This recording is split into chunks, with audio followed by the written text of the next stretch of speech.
Aleister Crowley, more so than any man, not just on the New Age movement, but more so than any man that anybody can come up with, we can prove that Aleister Crowley has been more influential on Western culture, popular culture, than any other human being.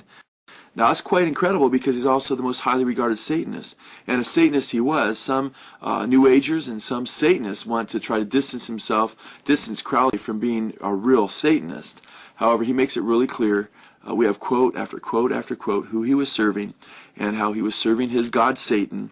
In fact, he did rituals that make it quite clear. He would grab a frog in one of his rituals and he would say, you know, hail under the power of Satan, I have you, Jesus of Nazareth, to the frog.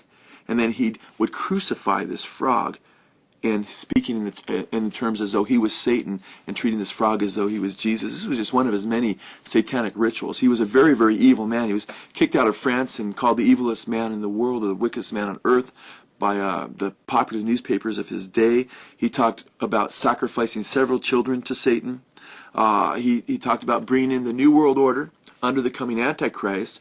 So it's very pertinent to understand that many of these musicians that lined up after him were all about anarchy and rebellion against established government, and with the idea of bringing in a new world government, some kind of socialized world government and so forth. And Crowley, his ideas were more like Nietzsche, though, and more like Hitler in regard to politics. And ultimately, that's where all this is leading. I mean, it's all about peace and love on the outside. But when it all comes down, there's going to be a brutal leader that will emerge, who Crowley was forthright enough to talk about in his books, and talk about this bloodbath that would come, wherein Christians would be put to death in the establishment of the New World Order. But it's just amazing. Daryl Hall, Sting, you know, Hall & Oates and Sting, and we could mention different grunge groups, and all these different artists you would not believe, one after another, that was influenced by Crowley. I mean, can't think of any other occultist who's been more influential on rock musicians than Aleister Crowley. No one close. Now, what about Crowley's influence over people you wouldn't expect? Somebody like Adolf Hitler. Well, Crowley apparently influenced people from Adolf Hitler to Timothy Leary, to Robert Anton Wilson, to Harry Hay, to L. Ron Hubbard. And all these names are significant. With regard to Adolf Hitler, it's interesting that two of the societies that influenced Hitler in his early days, that became, many people came out of these two societies, the Tool Society and the Vril Society, to become Hitler's henchmen in the Nazi movement. And basically the Nazi movement used these two societies, were societies that were influenced by Aleister Crowley and by Madame Blavatsky. In fact, it's said that Hitler had read, or Crowley claims that Hitler basically sought to put into effect his plan of a new eon and so forth, and the Superman. I mean, before Hitler was talking about the Superman, in the whole Nietzsche idea, Crowley was developing that under occult terms, which is what the whole Nazi thing was. It wasn't simply an atheistic Nietzschean type of idea. It was more of a occultic idea with the Hitler Superman. I mean, when after they went into Germany and Germans had lost the war, I mean, they found, you know, several Buddhists, hundreds and hundreds of Buddhists who had been imported from India. The swastika itself is a Eastern symbol.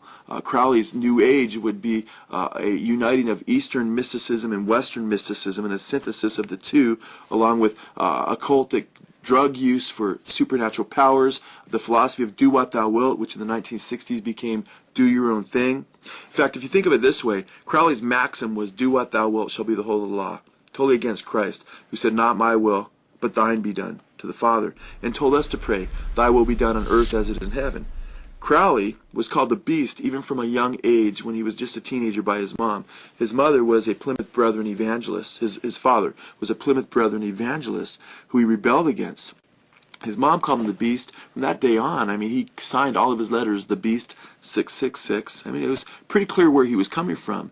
But his whole concept was he read the book of Revelation, and he read about the coming new world order under Antichrist. And he said what attracted him was not the images of the Lamb, not the images that are put forth of the things of the kingdom of God, but he was attracted to the beast and to the dragon and to the whore of Babylon. And he wanted to be, he said, he wanted to get in touch with Satan personally, become his right-hand man.